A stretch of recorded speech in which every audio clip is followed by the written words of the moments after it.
Good morning and welcome everyone to the Money Control live stream. You are tuned into a fresh episode of Markets with Santo and CJ. Well, after the chaos in the markets yesterday because of the rate hike that RBI gave, I would not fault you if you were dreading for a turbulent Thursday this morning. But calm down, don't worry. It seems like we are in for a very good Thursday because all indications are that the market is going to open much higher. Well, CJ, this has been a sell-on-rise market for almost since the start of this year, and I don't think that that picture has really changed. So, if I were in your place, I'd probably use the opportunity to take some money off the table right away. Well, that said, there is a lot of macro action to take a unload at this point of time and take a lowdown on. Starting off with the U.S. markets, they rode higher yesterday overnight after the U.S. Federal Reserve raised interest rates by 50 basis points. Now, what was the reason for this up move? Well, the reason was that the market was just relieved by the fact that the Fed did not raise the interest rates by 75 basis points, and B, the US Federal Reserve Chairman Jerome Powell indicated that the committee did not discuss a 75 basis rate hike at all, and that was like a silver lining for the markets, Well, CJ, I think there was never an intention to raise rates by 75 basis points. That would have been really an extreme step. But I think it's a good strategy.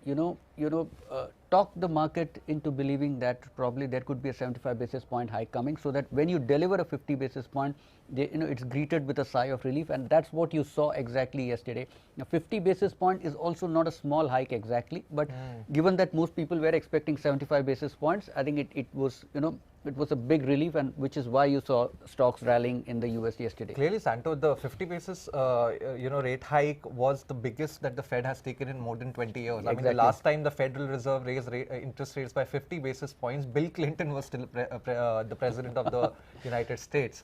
So that goes to show how rare the event is. That said, I think given the ugly conditions that overall global markets have been over the past 3 to 4 months now, any sort of incremental good news is seen as a silver lining, and that is what happened yesterday. We've seen probabilities of a 75 basis rate hike just fall through the floors. In June, they were earlier expecting a 50% chance of a 75 basis point rate hike. That has now plummeted to less than 10%.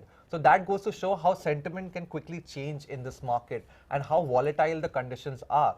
Apart from that, the positives for our market to take from yesterday's press conference and the statement of FOMC is that if the Fed is not going as aggressively as market has started to fear over the past 3-4 weeks, then maybe we could see a slowdown in the quantum of selling that we have been seeing from foreign institutional investors. Remind you, they have still been selling close to 2,000 to 3,000 crores on a daily basis over the past 3 to 4 weeks, except for the first week of April when we saw a little bit of a moderation. Now, probably going ahead, we might see a little bit of moderation in selling. Also because with RBI raising rates, it has at least told foreign investors that yes, we are not falling behind the curve. We are very serious about tackling inflation, and yesterday's move is our evidence that we are very, very dead serious about bringing inflation lower to the target range of 2 to 6%. Well, that's a good thing which the RBI has done. But amid all this chatter about US Fed rate decision, what market seems to have overlooked is that rates in India too are rising. And if you look at the notes put out by Morgan Stanley, Goldman Sachs and all, now most of them are expecting the repo rate to go up to as high as 5.5 to 5.65 by the end of December, which means that we still have another 125 basis points of hike in interest rates coming. In addition, the Fed is also set to tighten its balance sheet, which means that there will be less money. QT starts. Yes, QT. We've been hearing of quantitative easing all this while. Now it's going to be quantitative tightening, which means that there will be less money available to flow into emerging markets, including India. So these are a couple of factors. Also remember, back home when interest rates rise, it's going to pinch consumers definitely. Higher EMIs, higher loan rates, everything. All this will clearly be a dampener and I think some of that will be felt in equity prices going forward. Well, what may aid the bulls today is the fact that the options of Nifty 50 are going to expire today, the weekly expiry is later today, and that could probably propel the markets higher, given that we might see a lot of short covering. Why I say this, yesterday's decline in the market triggered a lot of short positions being opened, a lot of put options were being bought by traders in the anticipation that after Fed's rate hike move, we will probably see a negative close on the US markets.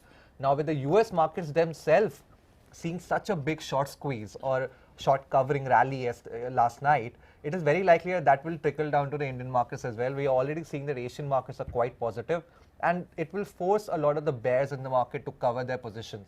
Also, a lot of people with a lot of smart money and people with a lot of information, as you call them, they were selling call options of the Nifty 50 yesterday, which basically suggests that they were not expecting a bounce back in the market in the near term, but they themselves will possibly be caught in the wrong foot today if the short covering is intense and it's very, very, very strong.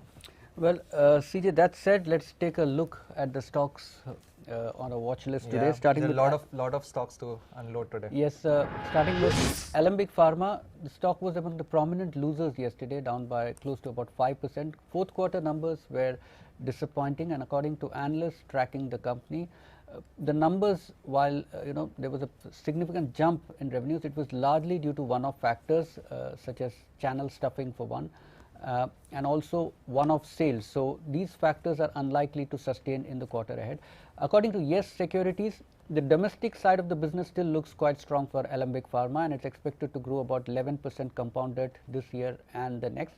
The big re-rating trigger for the company is likely to be the monetization of its US capex. It's invested heavily there, and unless that engine starts firing, you're not likely to see a big jump in Alembic shares. Well, Santo, the first stock on my list is Adani Green. The stock took a pounding yesterday, fell about 5% with the decline that we have seen in the broader market, and their earnings also came out just before the RBI policy meeting. If you look at the earnings print for Adani Green for the March quarter, they were pretty strong. The revenues, sales rose by 63% on a year-on-year basis. They saw a year-on-year improvement in all the profitability metrics, margins, as well as operating profit, and that gives me confidence that probably once the initial selling is taken care of because of the wider market sentiment, we will see some sort of bottom fishing or bargain buying coming in, given that overall outlook for the company, given its presence in the renewable space, given the sort of acquisitions it is doing in terms of adding more capacity to its solar projects and wind power projects. The outlook overall looks very strong, and I will not be surprised if you see the stock again inching higher in the coming sessions. Well, the stock can inch higher. I mean, I have very little doubt about it, the way the stock has been performing. In fact, it has seems to have nothing to do with fundamentals at all. My simple argument is this. The company is making fundamentals. The company has sales of 5,000 crores annually, and it's a market cap of over 4 lakh crores. Now, how is that justified in this kind of a market? You look at other players, like Tata Power, for instance, that too announced, foreign investors picking up stake in its renewable energy. Still, the stock price went nowhere because the stock was fairly valued at that point in time. And now you're telling me that a stock, Adani Green, which is quoting at close to 1,000 times trailing earnings, right, that people would still want to buy Adani Green and not Tata Power. Well, the premium is largely a reflection of the faster growth that Adani Green is giving you. Who grows top line at the rate of 60%, 70% almost on a quarterly basis? Because they are doing so, there is hence the confidence of the market and hence the willingness to pay over the top, buck to own the stock, and that is just clearly the demonstration there. Well, look at the net profit margin; it's not very different from what Tata Power is earning, is all I would say. The next stock, Britannia, this was among the prominent gainers yesterday. Q4 numbers were slightly ahead of market expectations.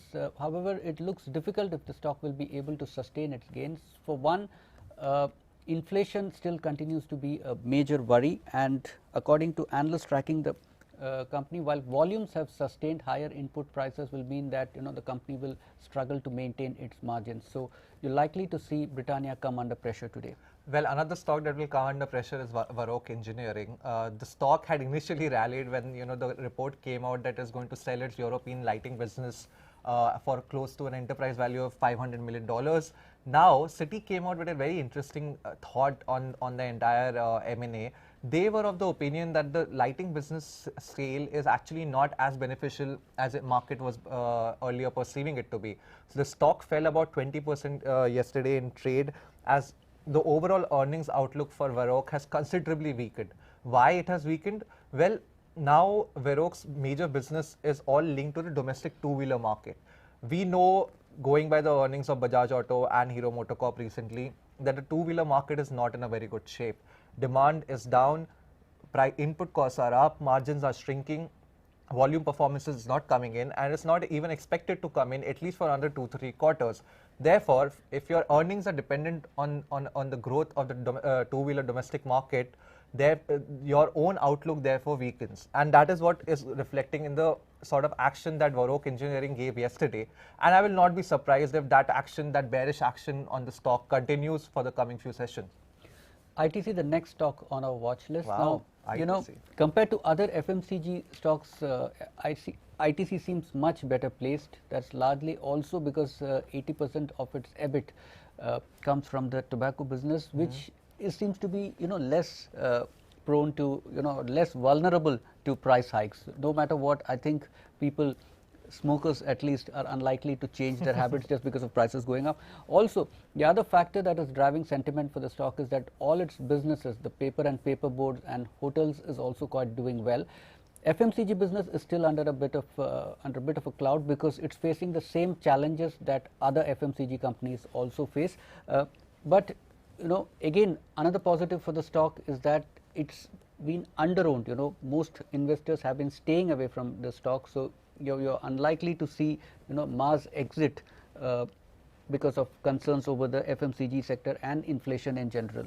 Here's why I am not that confident about ITC, even though Santo here has laid out very good points. The argument is that ITC is currently being a hedge to the sort of market volatility that we are seeing. You yourself mentioned that given that a large part of the company's operating profit does not get affected by price hikes, given the sticky volumes, therefore it can be seen as an inflation hedge. Well, now, as and when this market volatility abates, and it will clearly abate after a few quarters, if not after a few months, ITC itself will start underperforming. That is what we have been seeing in the past 2 years. When the entire market was rip-roaring higher, ITC was not moving a needle. And for that reason, given that it seems to me that it's largely a trading bet, I would still steer clear of ITC, because remember, the growth business of ITC is still FMCG, right? And FMCG business is under pressure because of high inflation, high raw material costs, which are going to put pressure on its margin. So I don't see it as a longer term portfolio pick as some of the other people, institutional investors in the market, see it. I feel that it's still a very, very trading bet, a short-term bet, and sort of a hedge to the sort of current inflation environment. I thought the new age investors prefer trading bets more than digging in for the long haul. We have burnt our finger in ITC for the past 3 years, so I don't think it's my sole duty to maybe steer them away. Or try to make up for those losses by trading. Absolutely. The one stock that probably they should look at, Santo, is Shriram Transport Finance. Yes, I agree that the stock came under pressure yesterday after the RBI announced the rate hike, and that is very natural, because if interest rates in the economy go up, NBFC companies will face issues with respect to their margin, because their cost of fundings will go higher. That said, if you steer away from the cost of funding side of the business and look at the more fundamental loan growth side of the business, the outlook there is pretty strong. Why I say so? Currently, we are seeing a very strong demand revival in this commercial vehicle space. And that is one space where Shriram Transport has a good visibility in terms of loan growth, in terms of disbursement. And as that space continues to gather steam, we will analysts at least expect that loan growth for Shriram Transport will improve. That said, as I mentioned earlier, margins will suffer because of the higher cost of funding that the company will face going ahead. Well, quick look at the market. Yes, a very positive start. Yeah, as Nifty has suggested. opened about 160 points higher, and you're seeing good strength in Nifty Bank as well. The index is up close to about 1%. Yep. And look at the stocks that are outperforming. Nifty small cap 100 is outperforming. It's up about 1.2% in trade. Nifty mid cap 100 is also about 0.8%. So it's tailing the larger cap peers, Nifty, which is higher by about 1%.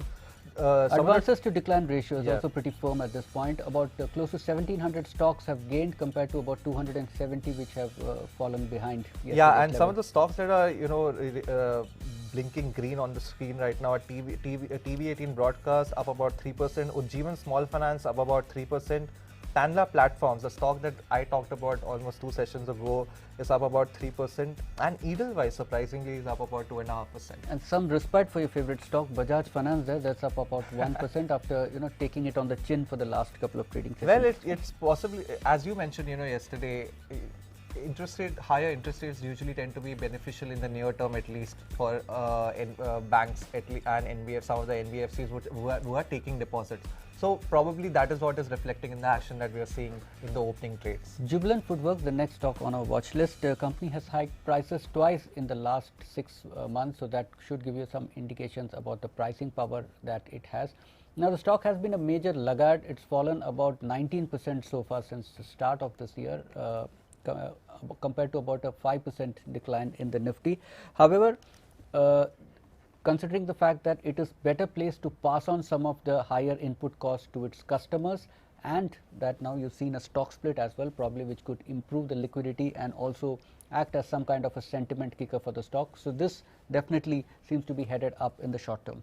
Maybe it is headed up, Santo, but the longer term concerns have not gone away. The reason the stock has been underperforming are twofold. A, the surprising resignation of its Chief Executive Officer Pratik Pota, which has still not been resolved because the company has not yet announced a replacement for Mr. Pota, and that will be a clear overhang on the stock. Whether the market will be convinced by the new CEO, what will be the strategy of the new CEO, given the sort of breakout performance that Mr. Pota gave for Jubilant Foodworks.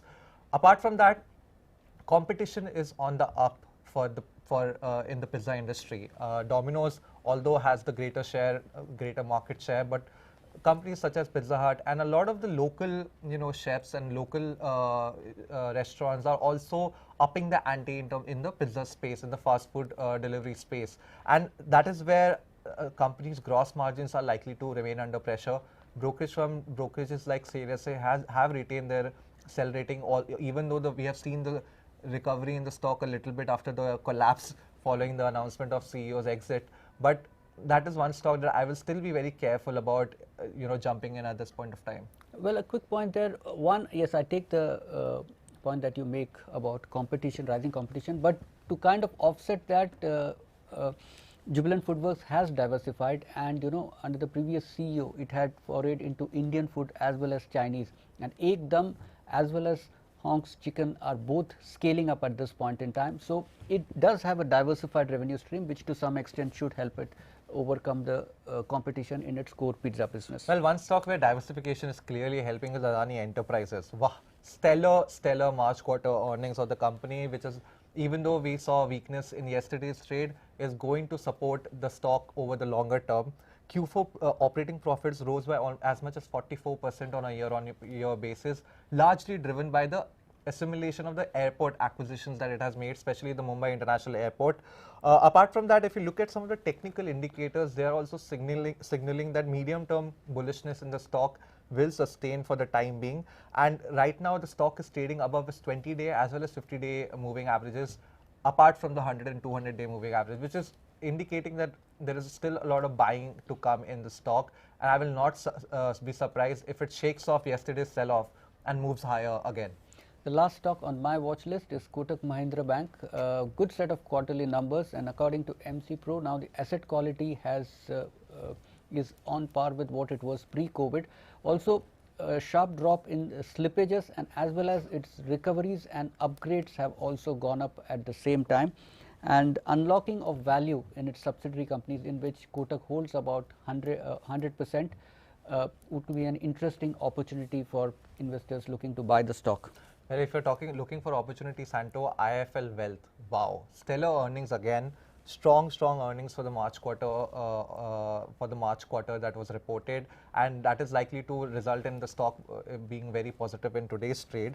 Q4 net profit rose by almost 64% on a year-on-year basis, while the company's assets under management were up over 26% on a year-on-year basis. The company in itself is a longer-term story because of this rising financialization of savings that we are seeing in our own economy, as well as the rising appetite of high net worth as well as ultra high net worth individuals to invest in the stock market and diversify their portfolio bets. So seeking expertise, and IIFL Wealth is providing that. They have seen more than 12,000 crores of inflows in terms of money coming in over the last financial year, and the overall trajectory for IIFL Wealth looks very, very strong.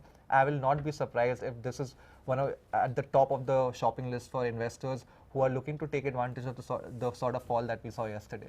Well, before we wrap up this episode of Markets with Santo and CJ, a quick look at the market. Yes. Well, Nifty still holding on to much of its gains and trading above 16,800. Yeah, I think it's added a little bit. Nifty Bank has added a little bit to its starting gains. Is up about 1.2% right now. Nifty Next 50 as well is up about 1.1%. India VIX, very surprisingly, is down 7%, which basically indicates that, as I mentioned, there is a lot of short covering happening in the market. Yesterday's move in the US markets has clearly been a trigger for bulls here to take control and probably send the bears for a hiding, Santo. Well, with that, it's a wrap. Thank you for watching Markets with Santo and CJ, and I hope you enjoyed watching this episode. Yeah, and we will catch you live at 3 p.m. again with all the market day's action. In the meantime, please post your comments on the comment section below, as well as follow us on the social media links at the bottom of your screen. Have a good day. Yeah, you too.